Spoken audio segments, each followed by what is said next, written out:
What happens when the man who proved time can bend spends the rest of his life refusing to bend with it? This is the paradox of Albert Einstein, a genius ahead of his time, and somehow also behind it. Prologue: The world before the storm. In the spring of 1955, a man lay dying in a hospital bed in Princeton, New Jersey, refusing surgery that might have prolonged his life by a few more years. On the bedside table rested a sheaf of mathematical equations, his final attempt to write down a single elegant formula that would explain everything: gravity, light, matter, the entire architecture of reality. He had been working on this problem for 3 decades. He would never finish it. Albert Einstein died as he had lived, searching for an order he believed must exist beneath the chaos of appearances. But by then, the world had moved on. The physics community had embraced a new vision of reality, one built on probability and uncertainty, where cause and effect dissolved into quantum mist, where particles existed in multiple states until observed, where God, it seemed, did indeed play dice with the universe. Einstein had helped birth this revolution. Then he spent the second half of his life trying to prove it was incomplete. This is the story of a man caught between 2 centuries, 2 visions of reality, 2 ways of being in the world.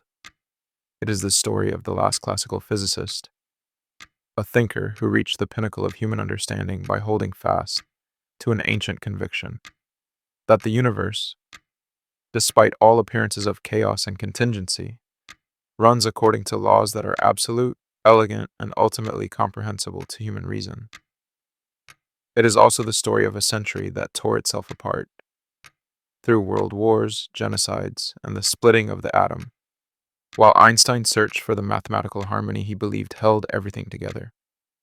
He was born in an age of certainty and died in an age of fear. He unified space and time, then watched physicists fracture reality itself into probabilities. He was a pacifist who enabled the atomic bomb, a humanist who witnessed the Holocaust, a believer in cosmic order who lived through history's most chaotic century. His life traced the arc of modernity's greatest paradox. The more we learned about the universe, the less certain it became. Before we follow him into exile, into his final decades of isolation at Princeton, before we watch him wage his long, lonely campaign against quantum mechanics, we must return to the beginning, to a world that still believed in permanence, to a childhood spent in the last afterglow of classical physics, to a time when the universe still seemed, to most people, comprehensible and fixed. Chapter 1: The Child Who Asked Why the World Was Ordered. The boy did not speak until he was nearly 3 years old. When words finally came, they arrived not in the usual babble of childhood, but as complete sentences, whispered first to himself, then repeated aloud, as if he were testing them, verifying their accuracy before committing them to the permanent record of speech. His parents, Hermann and Pauline Einstein, watched this strange developmental pattern with a mixture of concern and fascination. The family doctor assured them the delay meant nothing. But Pauline, a woman of considerable cultivation who played Mozart sonatas in their Munich home, wondered whether her son might be damaged in some fundamental way. He was not damaged. He was listening. Albert Einstein was born on March 14, 1879, in the medieval city of Ulm, on the banks of the Danube, in the newly unified German Empire. It was a world still organized according to 19th century principles.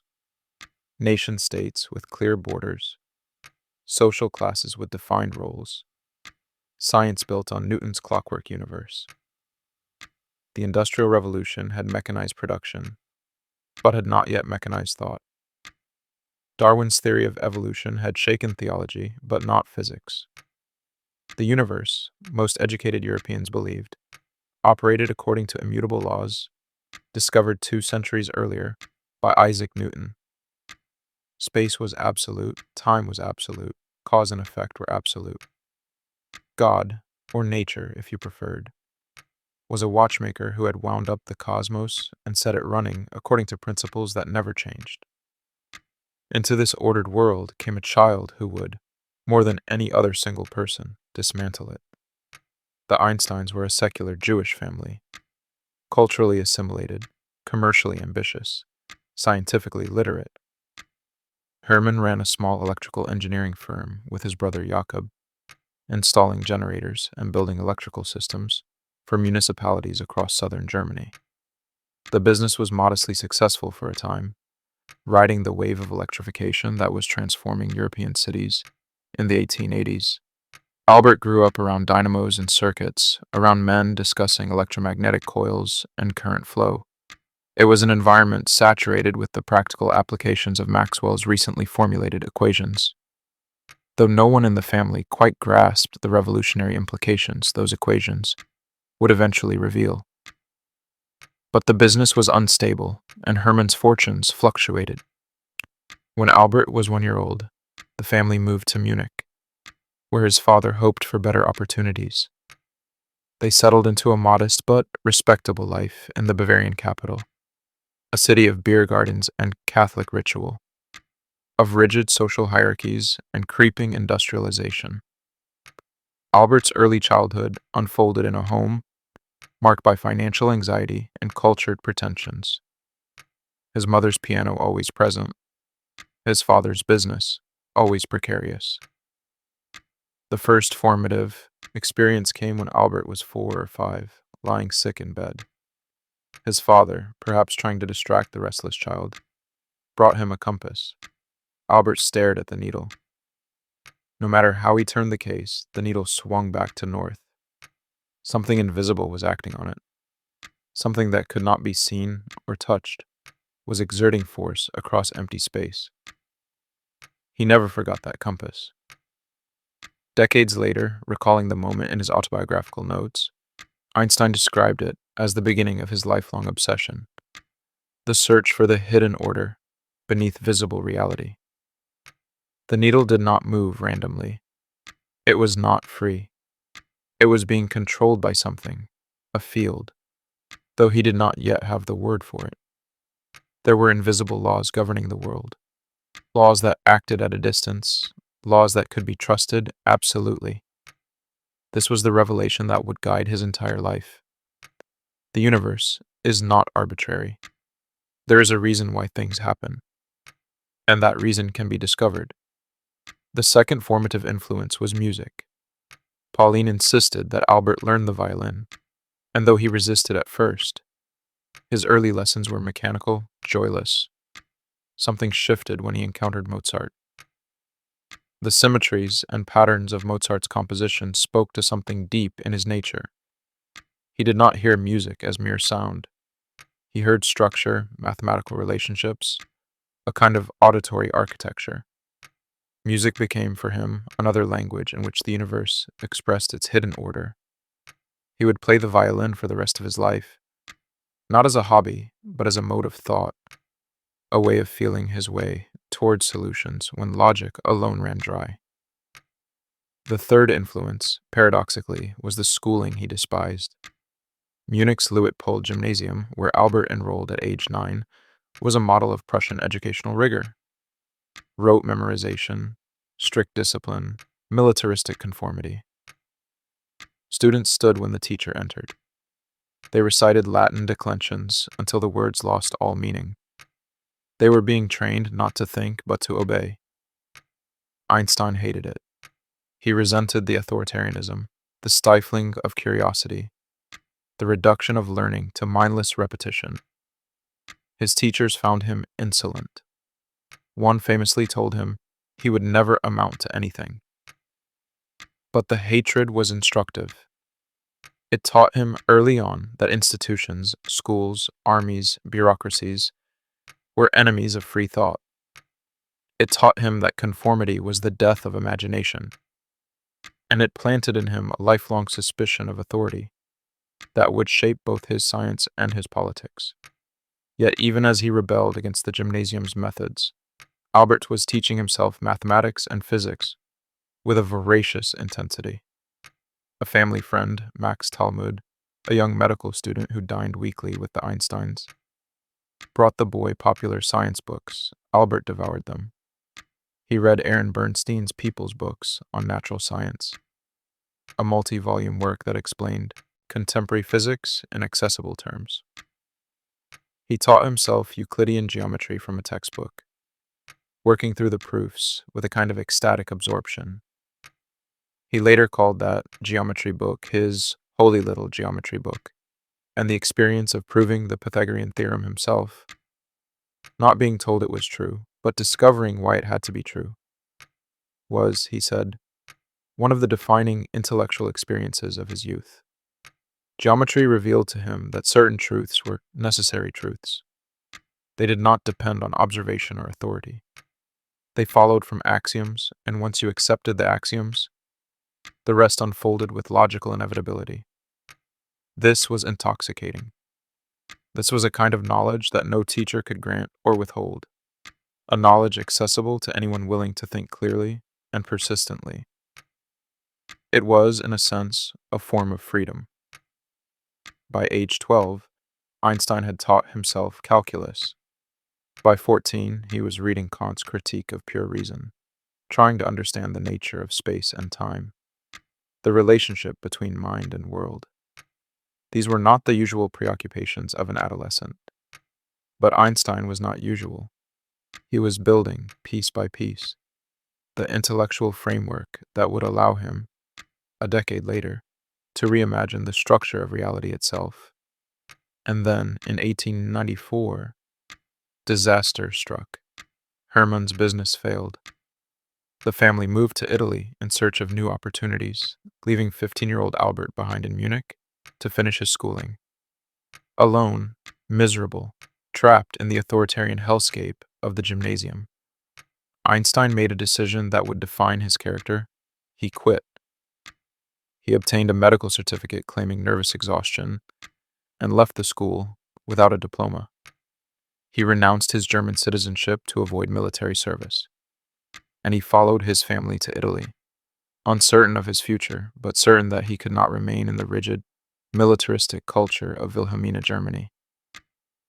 He spent a year wandering through northern Italy with no clear plan, a teenager adrift, stateless, technically a dropout. But Italy, with its light and its art and its comparative freedom, was a revelation. He hiked in the Alps, he read philosophy, he wrote his first scientific paper on the properties of the ether, a paper that was earnest, ambitious, and completely wrong. But the wrongness did not matter. What mattered was that he was thinking independently, asking his own questions, following his own path.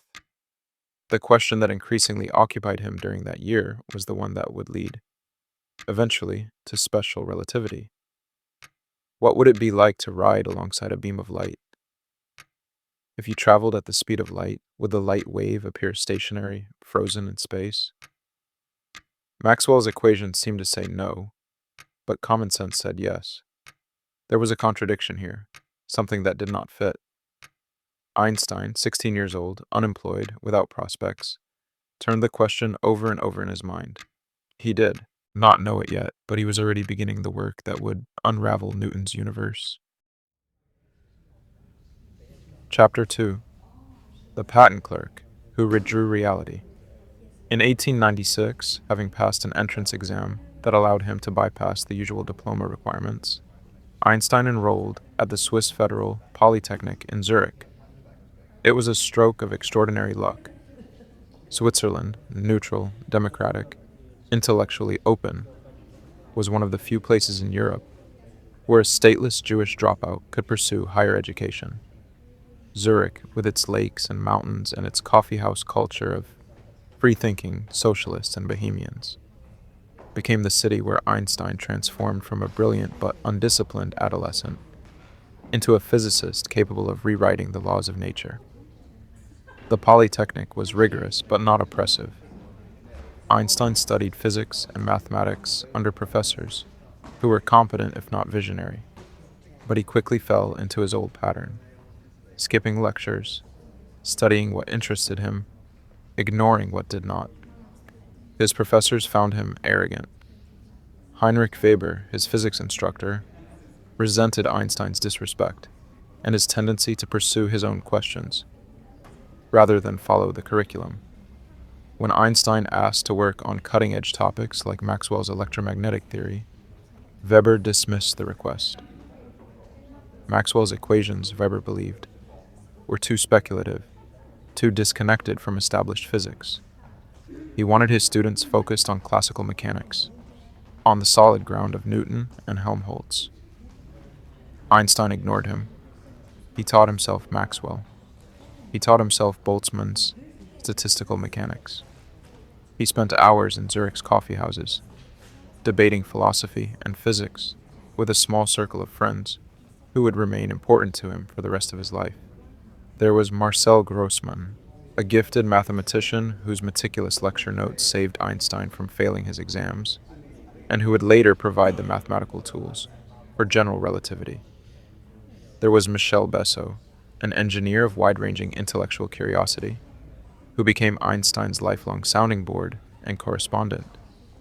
And there was Mileva Maric, a Serbian physics student, one of the very few women studying science at the Polytechnic, who became Einstein's lover, collaborator, and eventually his wife.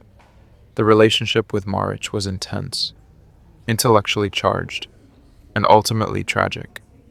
In their early years together, they were equals, or nearly so. Two young physicists passionately arguing about electromagnetic fields and molecular forces, sharing books and ideas, imagining a future in which they would solve the great problems of physics together. Einstein's letters to Maric from this period are filled with tenderness and intellectual excitement. "How happy and proud I will be," he wrote, "when we, together, will have brought our work on the relative motion to a victorious conclusion." But the world was not kind to women in science, and Maric's path was blocked at every turn. When she became pregnant with Einstein's child in 1901, before they were married, the consequences fell entirely on her. She returned to Serbia to give birth in secret. The child, a daughter they named Lisro, was either given up for adoption or died in infancy. The historical record is unclear, and Einstein never spoke of her again. Maric's own scientific ambitions withered. She failed her final exams at the Polytechnic, possibly due to the stress and disruption of the pregnancy, possibly due to inadequate support, possibly because the examiners, Weber among them, had little interest in certifying a woman as a physicist. They married in 1903, a small, quiet ceremony with no family present. By then, Einstein had been unable to secure an academic position. His arrogance, his mediocre grades, his Jewish background, his lack of connections, all of these conspired against him. He took temporary teaching jobs at provincial schools. He tutored students in mathematics. He was broke, unemployed, and increasingly desperate. And then, through Marcel Grossmann's father, he was offered a position at the Swiss Patent Office in Bern, examining applications for electromagnetic and mechanical devices. It was a minor, bureaucratic post, far from the academic career Einstein had envisioned. But it was steady employment, and it gave him time. The Bern years, from 1902 to 1909, were the most productive of Einstein's life. Working 6 days a week evaluating patents, he spent his evenings and Sundays thinking about the deepest problems in physics. He had no laboratory, no research assistants, no library beyond what he could access at the public institutions in Bern. He had only his mind, a few key texts, and a willingness to question assumptions that everyone else took for granted. In 1905, his miracle year, as it would later be called, Einstein published 4 papers that revolutionized physics. Each one, on its own, would have been enough to secure his reputation. Together, they constituted the most extraordinary outpouring of scientific genius since Newton. The first paper, published in March, proposed that light, long understood as a wave, also behaves as a stream of discrete particles, or quanta. This was a radical idea, one that even its author found unsettling. Light quanta, later called photons, explained the photoelectric effect, why shining light on certain metals produces an electric current, only if the light is above a certain frequency. Waves of light, according to classical theory, should produce current regardless of frequency, as long as they are intense enough. But experiments showed otherwise.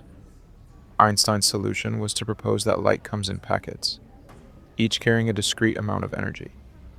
This was the birth of quantum theory, though Einstein did not yet realize the full implications of what he had begun.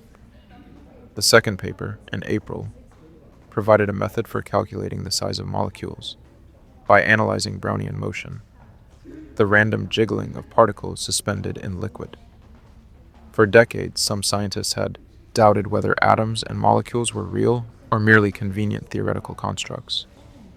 Einstein's paper provided empirical proof. Atoms exist, and here is how you can measure them. The third paper, submitted in June and published in September, introduced the special theory of relativity. This was the culmination of years of thought experiments, the answer to the question that had haunted him since adolescence. What happens when you travel alongside a beam of light? The answer, Einstein realized, was that you cannot. The speed of light is constant, the same for all observers, no matter how fast they're moving. This seemingly innocuous postulate had staggering consequences. It meant that time and space were not absolute, as Newton had believed, but relative, dependent on the observer's motion.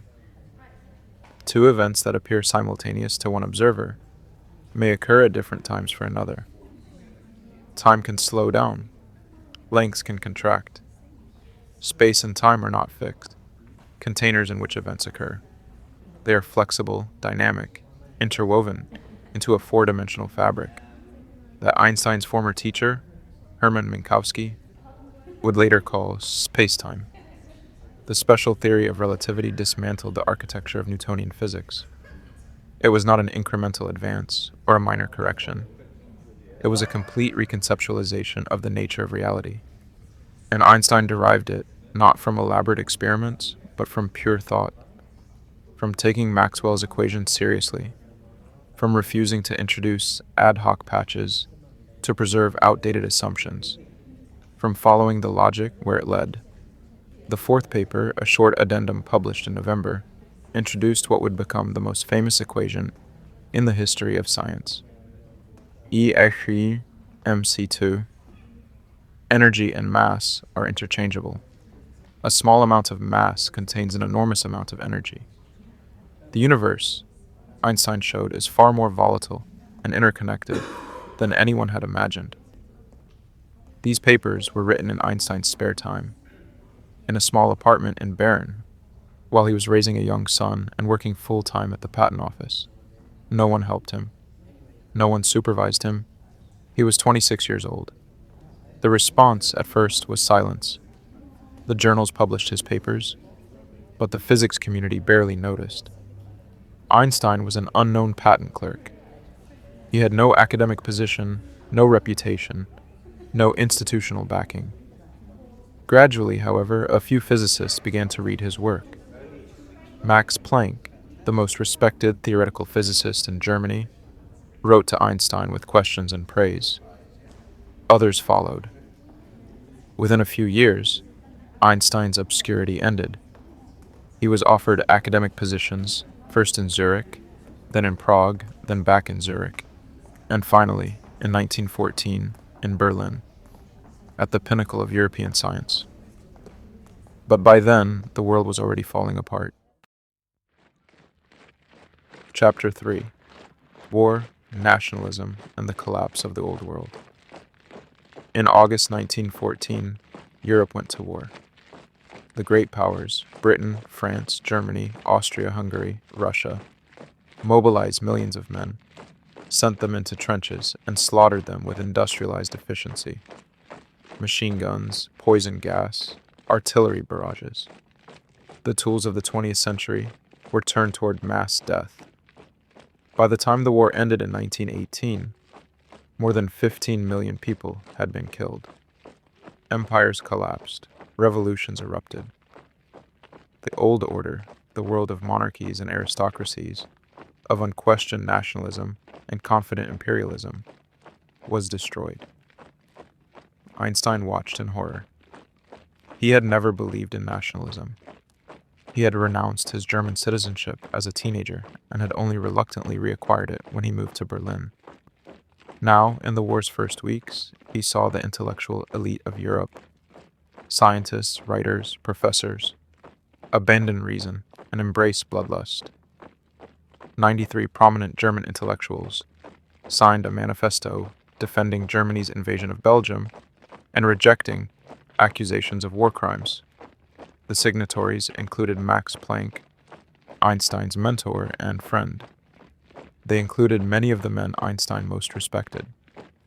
Einstein refused to sign. Along with a small handful of others, he signed a counter-manifesto calling for peace and international cooperation. It went nowhere. The pacifists were marginalized, mocked, accused of treason. Einstein, suddenly isolated, began to understand that the same human capacity for tribalism and violence that he saw in the war existed in the structures of thought as well. Nationalism, militarism, the glorification of violence. These were not aberrations. They were extensions of a deeper failure. The failure to think clearly, the failure to see beyond narrow self-interest, the failure to recognize that humanity is a unity, not a collection of warring tribes.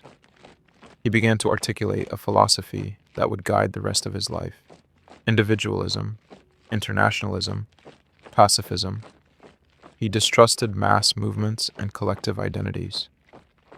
He believed that all true progress, scientific, moral, political, comes from individuals willing to think independently and resist the pressure to conform.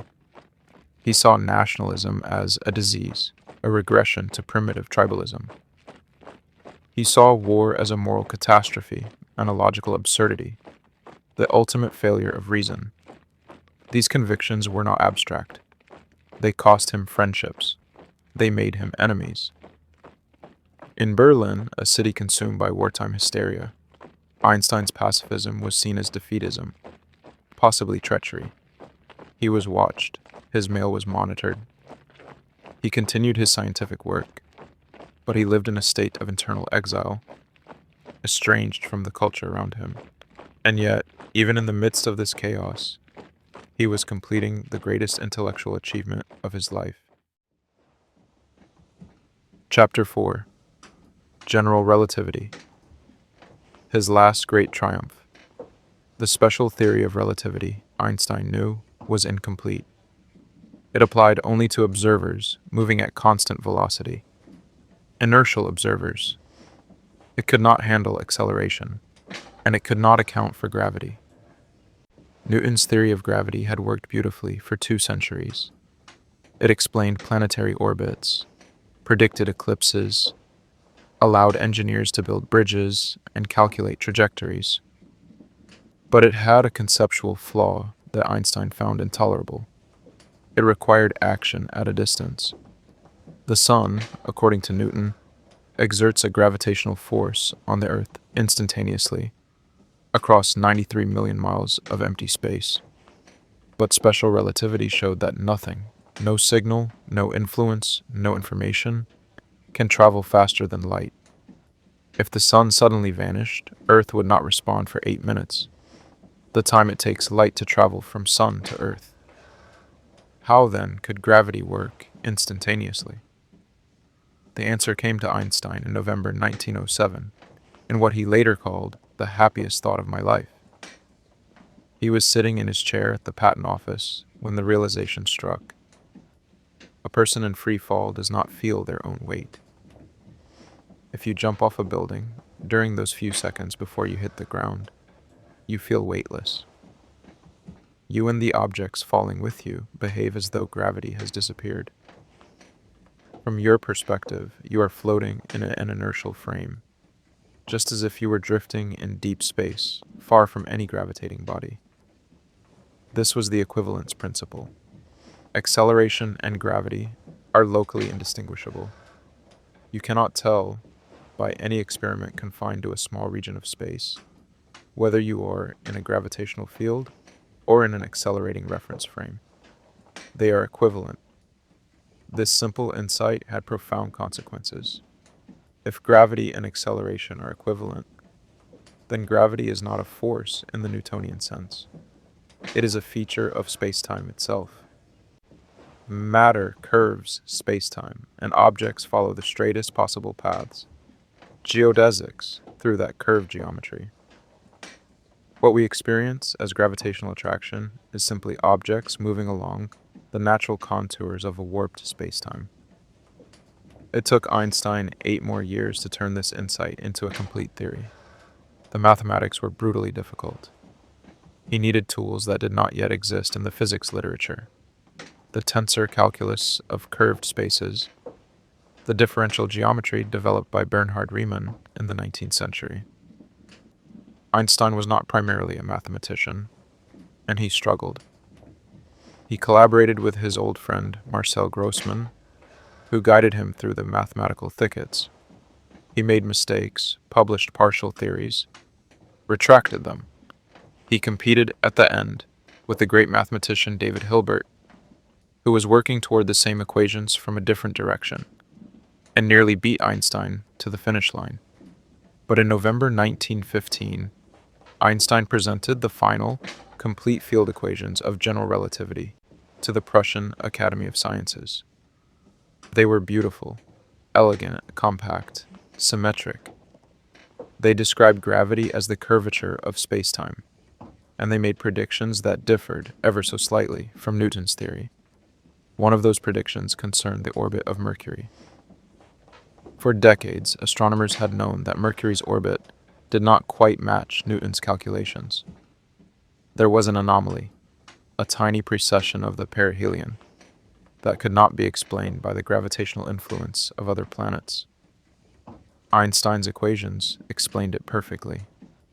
When he made the calculation and saw that the numbers matched observation, he later told a colleague, he felt as though something had snapped inside him. He knew he was right. He knew he had found the truth. General relativity made other predictions as well. It predicted that light traveling through curved space-time would be bent by gravity. It predicted that time would run slower in a strong gravitational field. It predicted the existence of black holes, regions of space-time so warped that nothing, not even light, can escape. It implied that the universe as a whole might be curved, might be expanding or contracting, might have a beginning and an end. These predictions could be tested. In 1919, a British expedition led by Arthur Eddington observed a solar eclipse and measured the positions of stars near the sun's edge. The light from those stars, passing close to the sun, should be bent by the sun's gravity. Newton's theory predicted a small deflection. Einstein's theory predicted twice as much. The measurements, though imprecise, matched Einstein's prediction. The announcement, made in November 1919, was front-page news around the world. Revolution in science, declared the Times of London. Newtonian ideas overthrown. Einstein, at age 40, became the most famous scientist in the world, perhaps the most famous intellectual alive. His name became synonymous with genius. His face, the wild hair, the sad eyes, the rumpled clothing, became iconic. But the triumph was bittersweet. The war had ended, but Europe was shattered. The Treaty of Versailles, signed just months before Eddington's announcement, imposed crushing reparations on Germany and sowed the seeds of future catastrophe. Einstein's pacifism, which had made him an outcast during the war, now seemed prescient. He used his newfound fame to advocate for peace, for disarmament, for international cooperation. He became a public intellectual, a moral voice, a symbol of reason in an unreasonable age. And yet, even as he was celebrated, the ground was shifting beneath him. The physics community was moving in a direction Einstein found profoundly disturbing. A new generation of physicists, Werner Heisenberg, Wolfgang Pauli, Max Born, Niels Bohr, was developing quantum mechanics into a fully realized theory. And that theory, Einstein increasingly realized, contradicted everything he believed about the nature of reality. Chapter 5: Quantum Mechanics. His creation turns against him. Quantum theory began with Einstein's 1905 paper on light quanta. By proposing that light comes in discrete packets, Einstein had cracked open the door to a new physics. But he had not anticipated what would come through that door. In the 1920s, a group of young physicists, most of them into their 20s, working in Copenhagen, Göttingen, and Cambridge, completed the quantum revolution. They developed a mathematical framework that described the behavior of atoms and subatomic particles with astonishing accuracy. Quantum mechanics explained the stability of atoms, the structure of the periodic table, the properties of solids and gases, the behavior of light and matter at the smallest scales. It was, by any measure, one of the most successful scientific theories ever devised. But it came at a price. The price was determinism. In Newtonian physics, if you know the initial conditions of a system, the positions and velocities of all particles, you can, in principle, predict its future with perfect accuracy. The universe is a clockwork. Given the present state, the future unfolds inevitably. Quantum mechanics said no. At the quantum level, outcomes are probabilistic. You cannot know both the position and the momentum of a particle with arbitrary precision. Heisenberg's uncertainty principle forbids it. You cannot predict, even in principle, when a particular radioactive atom will decay, only the probability that it will decay within a given time. The act of measurement itself affects the system, collapsing a wave function of probabilities into a single observed outcome. Niels Bohr, the leading interpreter of quantum mechanics, argued that this uncertainty was not a limitation of our knowledge, but a fundamental feature of reality. There is no hidden, deterministic reality beneath the probabilities. The probabilities are all there is. Quantum mechanics, Bohr insisted, provides a complete description of nature. To ask what a particle is really doing before you measure it is to ask a meaningless question. Einstein found this intolerable. He did not doubt the mathematical formalism of quantum mechanics, or its empirical success. The predictions were correct. He acknowledged that. But he believed the theory was incomplete. There must be, he insisted, some deeper level of description, some hidden variables that determine outcomes in a way that appears random, only because we do not yet have access to those variables. The universe, Einstein believed, does not play dice. Underneath the apparent randomness, there must be order, an order that quantum mechanics had not yet captured. In 1927, at the Solvay conference in Brussels, Einstein and Bohr began a series of debates that would continue for the rest of Einstein's life.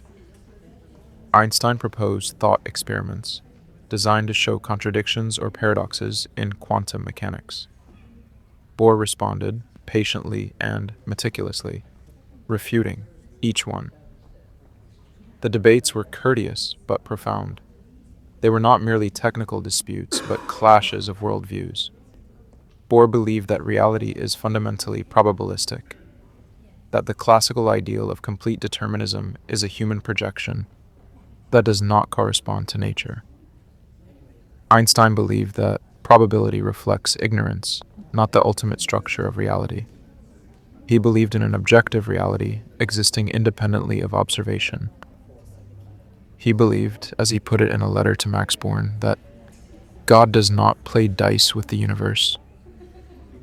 In 1935, Einstein, along with two younger colleagues, Boris Podolsky and Nathan Rosen, published a paper arguing that quantum mechanics must be incomplete.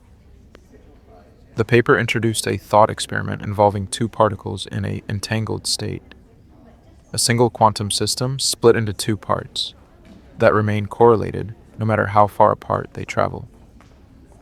According to quantum mechanics, measuring one particle instantaneously affects the state of the other, even if they are light years apart. Einstein called this spooky action at a distance and argued that it violated the principle of locality, the idea that objects are only directly influenced by their immediate surroundings. The EPR paper, as it became known, was Einstein's most sustained critique of quantum mechanics. It was also, in a sense, his last major contribution to fundamental physics. Bohr and others responded, defending the completeness of quantum mechanics. The physics community, for the most part, sided with Bohr. Quantum mechanics worked. It made predictions that were confirmed again and again, if it seemed strange. If it violated common sense and classical intuition, so much the worse for common sense. Einstein never accepted this. He continued to search for a deeper theory, a deterministic account that would restore order and objectivity to the quantum world. He worked, increasingly alone, on unified field theories, attempts to combine gravity and electromagnetism into a single, geometrically elegant framework that might also encompass quantum phenomena. He filled notebooks with equations, tried dozens of approaches, published speculative papers that his colleagues mostly ignored. He had become, in the eyes of many physicists, a relic, a man clinging to outdated ideas, unable to accept that the universe was stranger than he wanted it to be. The younger generation respected his past achievements, but saw him as an obstacle to progress, a classical physicist who could not adapt to the quantum age. And yet, Einstein's skepticism, his insistence on deeper explanations, his refusal to accept that probability was the final word, these were not failures of imagination. They were, in a profound sense, acts of intellectual courage. He had learned, decades earlier, that the consensus is often wrong, that what everyone believes may be just a habit of thought waiting to be overturned. He had upended Newtonian mechanics by questioning what seemed obvious. He was not about to stop questioning just because the new orthodoxy told him to. But the world, by then, had other concerns. Physics was no longer the contemplation of eternal verities. It was becoming, rapidly and irrevocably, a tool of power. Chapter 6. The Rise of the Nazis. Order destroys itself. In January 1933, Adolf Hitler became Chancellor of Germany. Within months, the Weimar Republic, fragile, democratic, culturally vibrant, was dead. The Nazis moved swiftly to consolidate power, suppressing opposition, burning books, purging Jews from universities and civil service.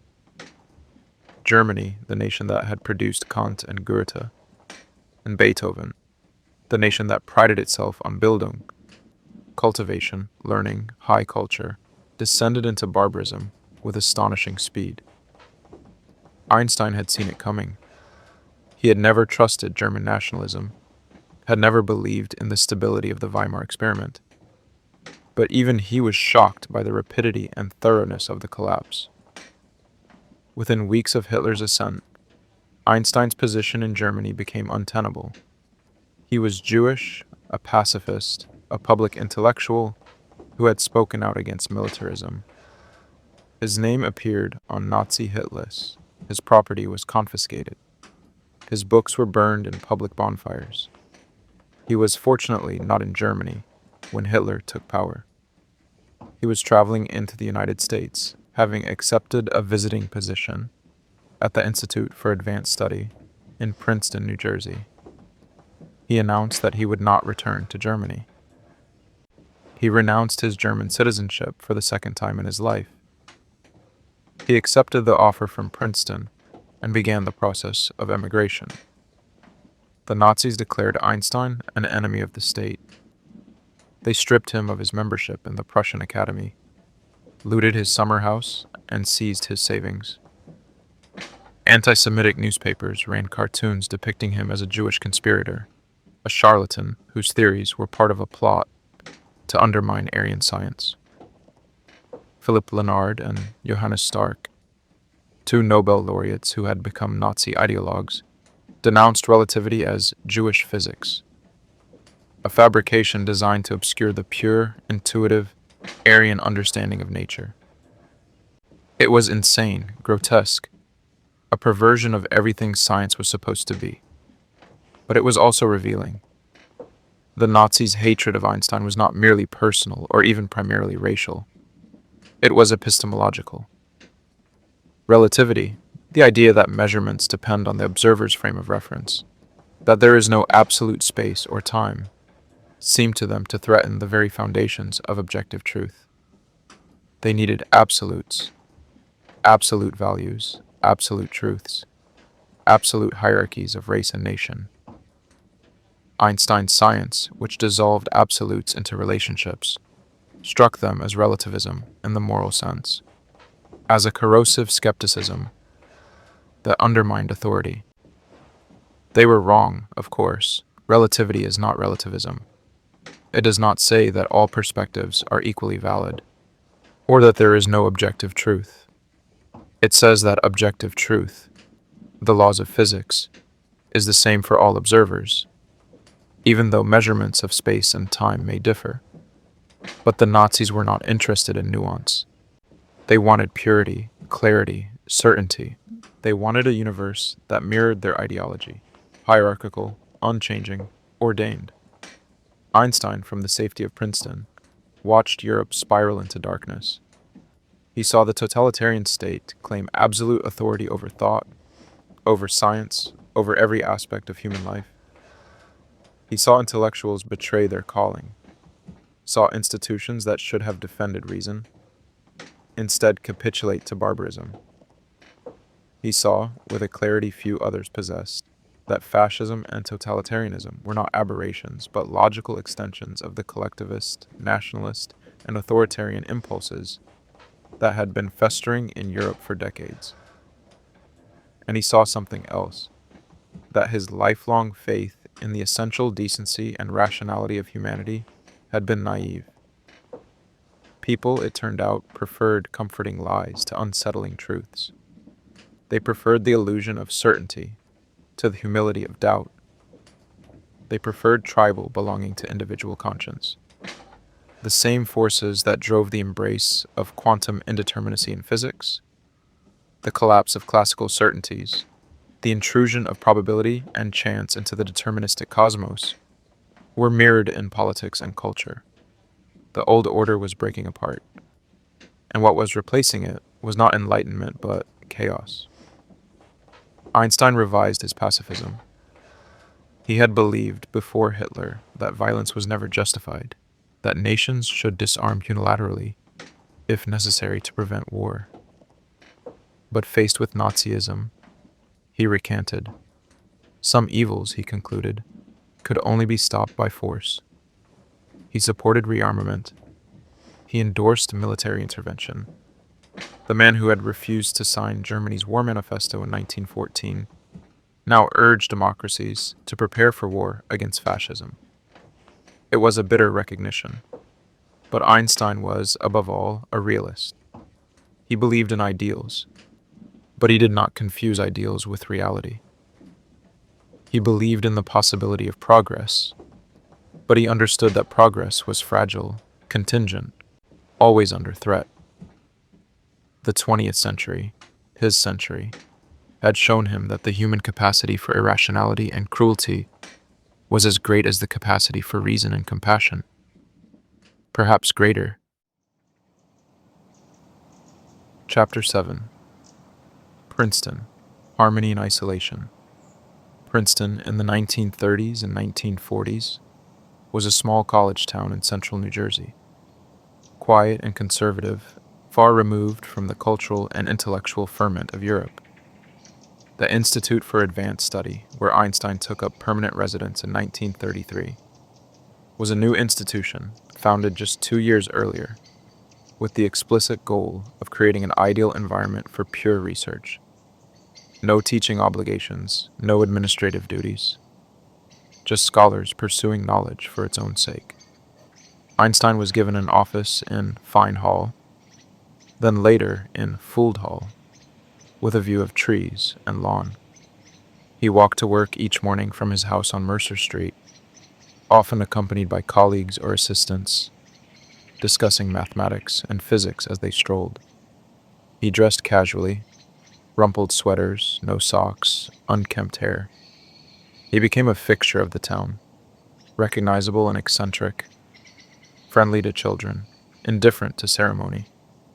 He was, by then, in his 50s, at an age when most scientists' productive years are behind them. His second wife, Elsa, died in 1936, leaving him to manage a household that included his secretary, Helen Dukas, and eventually his younger sister, Maya. His relationship with his sons remained strained. Hans Albert the Elder had immigrated to the United States and would become a respected engineer, but their relationship was cordial rather than warm. Eduard the Younger suffered from schizophrenia and remained institutionalized in Switzerland. Einstein never saw him again after leaving Europe. Einstein's personal life was, in these years, marked by loneliness and a certain resignation. He had never been good at intimacy. His first marriage had ended in bitterness, his second in routine domesticity, punctuated by Elsa's decline and death. He had brief affairs, relationships that came and went, without leaving much trace. He seemed increasingly to prefer solitude, time alone with his thoughts, his violin, his equations. And the equations consumed him. For the last 3 decades of his life, Einstein worked almost exclusively on one problem: the unification of gravity and electromagnetism into a single field theory. It was, he believed, the logical next step after general relativity.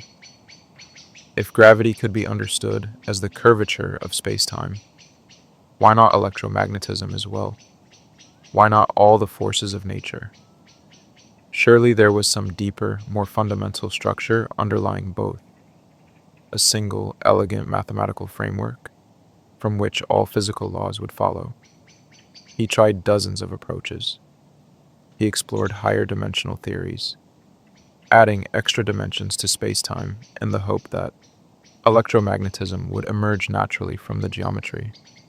He worked with non-symmetric tensors, generalizations of the metric tensor, that describe space-time curvature in general relativity. He collaborated with assistants, published speculative papers, revised his theories again and again. None of it worked. The mathematics was intricate and beautiful, but it did not correspond to reality. The unified theories made no testable predictions. They could not account for the quantum phenomena that were, by then, the focus of most physicists' attention. And they ignored the discovery, in the 1930s and 1940s, of new forces, the strong and weak nuclear forces, that governed atomic nuclei and radioactive decay. Any true unified theory would have to include those forces as well. Einstein knew this. He was not ignorant of the developments in nuclear physics, but he could not bring himself to abandon the quest for geometric unification. He believed, with an almost religious fervor, that nature at its deepest level is simple, unified, and determined by mathematical laws of great beauty. He believed that the apparent complexity and randomness of quantum mechanics were symptoms of an incomplete understanding, not the final truth. His colleagues thought he was wasting his time. Younger physicists, busy developing quantum field theory and exploring the properties of subatomic particles, viewed Einstein's unification project as a quixotic obsession, a refusal to engage with the real questions of contemporary physics. They respected him, even revered him, but they did not follow him. Einstein did not care. He had never been interested in fashion or consensus. He worked alone, or nearly so, following a vision that no one else shared. He was searching for what he called the Old One's secret, the underlying order that God or nature had hidden beneath the surface phenomena. He did not expect to find it in his lifetime. But he could not stop searching. This was the paradox of Einstein's final decades. He had achieved everything a scientist could hope to achieve: fame, recognition, a secure position at one of the world's most prestigious institutions. Yet he was, intellectually, more isolated than he had ever been. The physics community had moved on without him. The quest for unification, which seemed to him the most important problem in science, seemed to everyone else a distraction from more pressing questions. He was the last classical physicist in an age that had abandoned classical physics. He was a man out of time. Chapter 8: Unified Field Theory, His Final Impossible Quest. What drove Einstein's obsession with unification? Why did he spend 30 years on a problem that yielded no results? That his peers considered misguided? That even his closest friends urged him to abandon? The answer lies in his deepest philosophical convictions.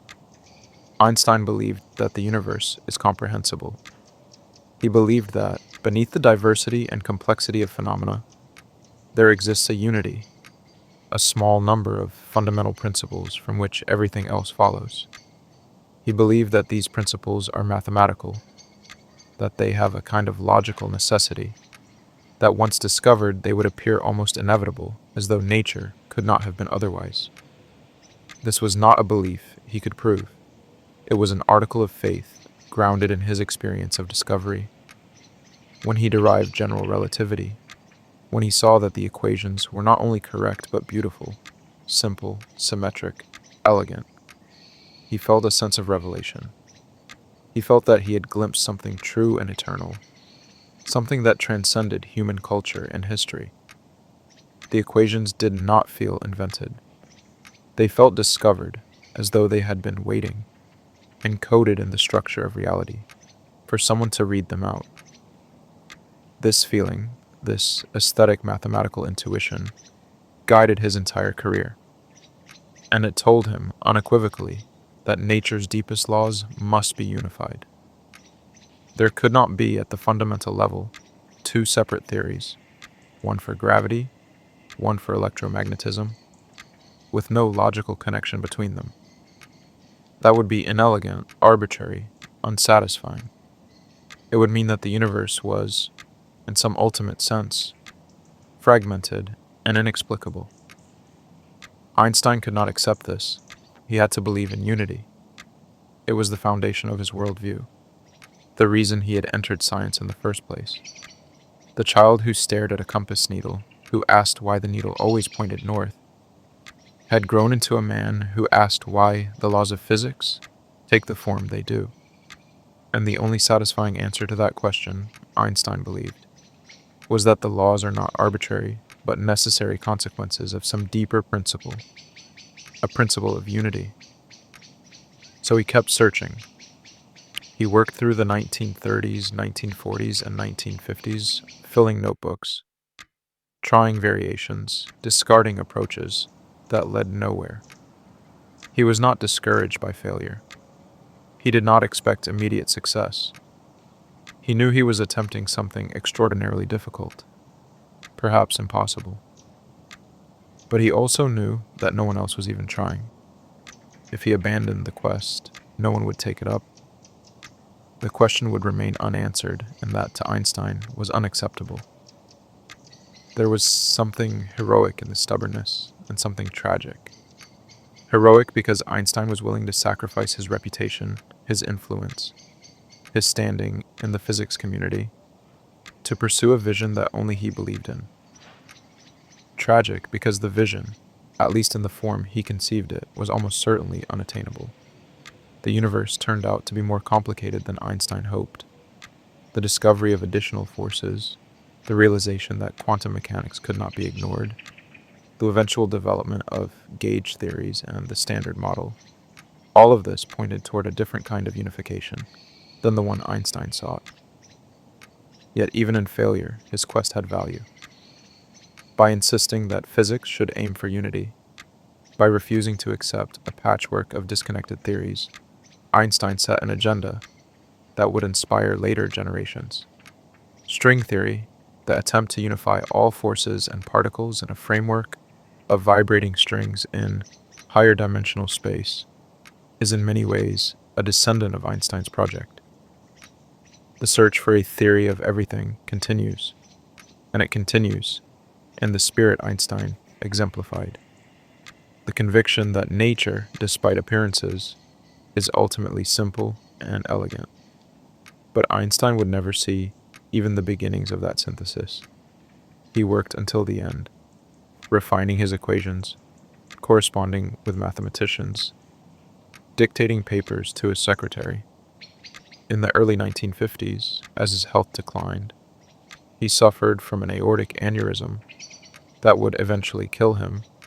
He continued to insist that his work was not finished, that he was close to something important. He was not close. He was as far from a solution as he had ever been. But he could not stop. The search for order, for harmony, for the mathematical structure underlying reality. This was not just his work. It was his identity. It was, in the deepest sense, his religion. Epilogue: The Quiet Death of Certainty. On April 18th, 1955, Albert Einstein died at Princeton Hospital. He was 76 years old. The immediate cause of death was the rupture of the aortic aneurysm that had been monitored for years. He refused surgery that might have prolonged his life, telling the doctors that he wanted to die with dignity. "I want to go when I want to go," he said. "It is tasteless to prolong life artificially. I have done my share. It is time to go." He spent his final hours asking for his notepads. Even on his deathbed, he was working on the equations of his unified field theory. He wrote a few more lines, then stopped. The equations remained unfinished. His body was cremated, and his ashes were scattered in an undisclosed location. He had left instructions that there be no funeral, no grave, no monument. He did not want to become an object of veneration. He wanted to disappear as quietly as possible, leaving behind only his work. But his brain did not disappear. The pathologist who performed the autopsy, acting without permission, removed Einstein's brain and preserved it. For decades, the brain wandered, stored in jars, sliced into sections, studied by researchers, hoping to find the anatomical basis of genius.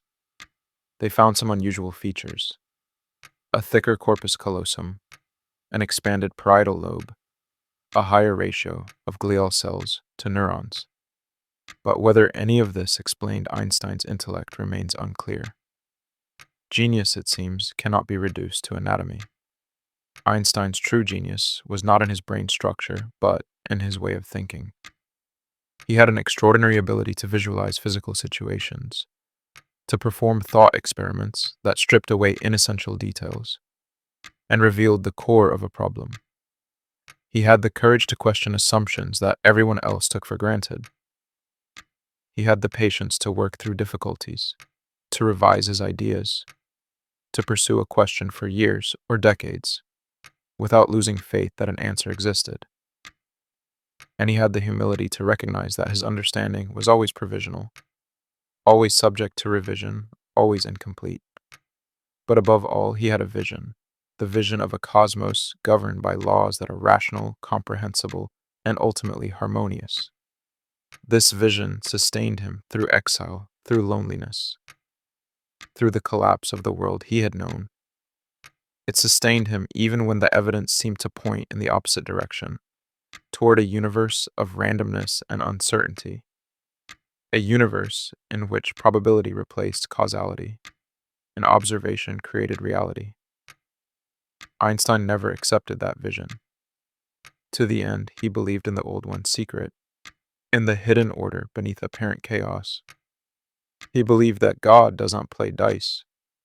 He believed that there must be, at the foundation of existence, a structure of perfect logical necessity, a structure that human reason could in principle discover. Was he right? The question remains open. Quantum mechanics, which Einstein spent half his life resisting, has proven astonishingly successful. Its predictions have been confirmed in countless experiments. Quantum field theory, which unites quantum mechanics with special relativity, is the most precisely tested theory in the history of science. The Standard Model, which describes 3 of the 4 fundamental forces, works with extraordinary accuracy. Yet quantum mechanics still lacks a satisfying interpretation. The measurement problem, what happens when a quantum system is observed, remains unsolved. Quantum entanglement, the spooky action at a distance that Einstein found so troubling, has been experimentally confirmed, but its implications are still debated. And the search for a unified theory, a theory that would reconcile quantum mechanics and general relativity, that would explain why the laws of physics take the form they do, continues, unfinished. Perhaps Einstein was wrong about the details. Perhaps there is no simple geometric unification of the kind he sought. But he was not wrong about the goal. Physics still aims for unity. It still seeks the deepest principles, from which all else follows. It still believes, implicitly or explicitly, that nature is comprehensible, that the universe is not a chaotic accident, but a coherent whole, subject to laws that can be discovered and understood. This is Einstein's enduring legacy, not any particular theory, not any specific equation, but the conviction that reality has a structure, that this structure is mathematical, and that human beings, through disciplined thought and imagination, can glimpse it. This conviction is an act of faith. It cannot be proven, but it is the faith that has driven every great advance in science. It is the faith without which science itself would be impossible. Einstein lived in a century that tested that faith to its limits. He watched the old certainties collapse, Newtonian mechanics, absolute space and time, classical determinism. He watched Europe tear itself apart in 2 world wars. He watched the rise of totalitarianism, the Holocaust, the nuclear age. He watched science, which he had believed was a force for enlightenment and progress, become implicated in weapons of mass destruction. He watched quantum mechanics, the theory he had helped create, undermine the very foundations of the worldview he held most dear. And yet he did not lose faith. He continued to believe that beneath the surface chaos, there was order. He continued to search for the harmony he knew must exist. He continued to insist that God does not play dice, even when everyone told him he was wrong. He was the last classical physicist.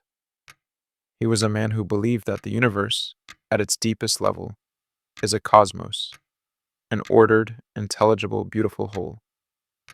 That belief sustained him. It gave him the strength to endure exile, isolation, and the collapse of the world he loved. It gave meaning to his work and purpose to his life. Whether that belief was justified, we still do not know. The universe has not yet revealed its final secret, but the search continues.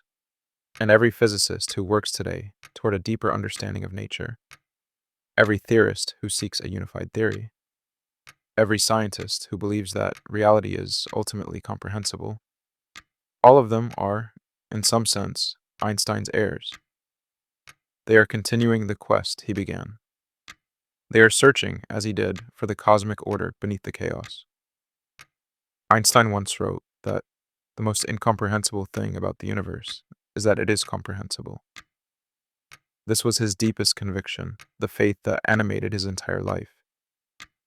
He believed that the universe is not absurd, not arbitrary, not random, that there is a reason why things are the way they are, and that human reason can discover that reason. He spent his life searching for it. He never found it. But perhaps the search itself was the answer. Perhaps what matters is not the destination, but the journey, the act of looking, the refusal to accept easy answers, the insistence that there must be something more, something deeper, something truer than what we have yet grasped. This is the legacy of the last classical physicist. Not a finished system, not a final theory, but a question that remains open, urgent, and unanswered. It is the question that drives science forward. It is the question that defines what it means to be human. The universe is comprehensible, or so we believe, or so we hope, or so Einstein, alone in his office in Princeton, filling page after page with equations that would never be completed, continued to insist, against all evidence, until the very end. His notebooks remain unfinished. The search continues. The question endures.